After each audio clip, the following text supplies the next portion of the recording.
कि एक यहूदी को हुजूर पाक सल्लल्लाहु ताला अलैहि वसल्लम से चंद दीनार कर्ज वापस लेना था। एक दिन आप रास्ते में जा रहे थे कि वो यहूदी आपके पास आया और उसने कहा, जब तक आप मेरा कर्ज अदा नहीं करेंगे उस वक्त तक मैं आपको यहां से नहीं जाने दूंगा। नबी पाक सल्लल्लाहु ताला अलैहि वसल्लम ने फरमाया, इस वक्त देने के लिए मेरे पास कुछ भी नहीं है। यहूदी ने कहा, जब तक आप मेरा कर्ज वापस नहीं देंगे मैं भी आपको यहां से जाने नहीं दूंगा। आपने फरमाया, अगर ये बात है तो मैं तेरे साथ यहीं बैठ जाता हूं। ये कहकर आप उसके साथ बैठ गए। जैसे जैसे वक्त गुजरता गया आपके सहाबा वहां जमा होते गए। जब उन्होंने यहूदी की यह जसारत देखी तो उन्होंने उसको सजा देने का इरादा किया। आपने उन्हें हर तरह की कार्यवाही से रोक दिया और फरमाया कि तुम दूर चले जाओ। हुक्म रसूल के कहने पर सहाबा दूर चले गए। सूरज धीरे धीरे गर्म हो रहा था और उसकी तपिश से आपको अजियत पहुंच रही थी, यहां तक कि आपके चेहराए मुबारक से पसीना बहने लगा। इसके बावजूद आपने किसी तरह के गुस्सा का इजहार नहीं किया और कोई सख्त जुमला ना कहा। आप सारा दिन वहीं बैठे रहे और जौहर, असर और मगरिब और ईशा की नमाजें वहीं पढ़ी। फिर रात छा गई। आपने रात भी वहीं बसर की और फज्र की नमाज भी वहीं पढ़ी। सहाबा यहूदी को डराने धमकाने लगे। आपने फरमाया, तुम इससे ये कैसा सलूक कर रहे हो?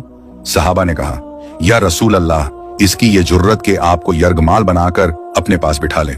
आप सल्लल्लाहु ताला अलैहि वसल्लम ने फरमाया, अल्लाह ने मुझे इसलिए नहीं भेजा कि मैं किसी हम पैमान या किसी और पर जुल्म करूं।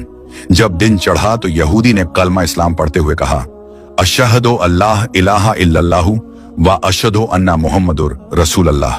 मैं अपनी दौलत का एक हिस्सा राह खुदा में देता हूं। मैंने आपको इसलिए नहीं रोका था कि मैं आपकी तौहीन करूं।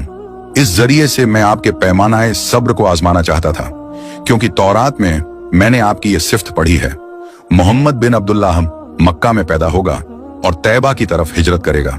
वो तोंदखू और सख्त मिजाज और बेहुदा गोई करने वाला ना होगा और कोई झूठी बात जुबान से नहीं कहेगा।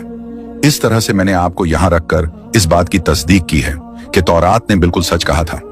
रसूल पाक सल्लल्लाहु ताला अलैहि वसल्लम मबूस व रिसालत होने के 3 साल बाद तक खुफिया तौर पर दावत इस्लाम देते रहे। इसके बाद अल्लाह ताला ने आपको हुक्म दिया कि आप खुलकर अल्लाह का पैगाम पहुंचाएं और लोगों को खुदा की तरफ दावत दें।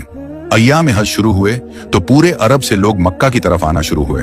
नबी करीम सल्लल्लाहु ताला अलैहि वसल्लम कोहे सफा पर चढ़े और आपने बुलंद आवाज से फरमाया, लोगों, मैं अल्लाह का रसूल हूं, तुम अल्लाह तबारक व ताला पर ईमान ले आओ। लोग आपकी तरफ मुतवज्जे हुए और उन्होंने ताज्जुब से यह ऐलान सुना और सबकी ख्वाहिश हुई कि वो ऐलान करने वाले को देखें।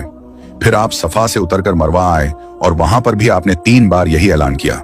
जब अब्बू जहल ने आप सल्लल्लाहु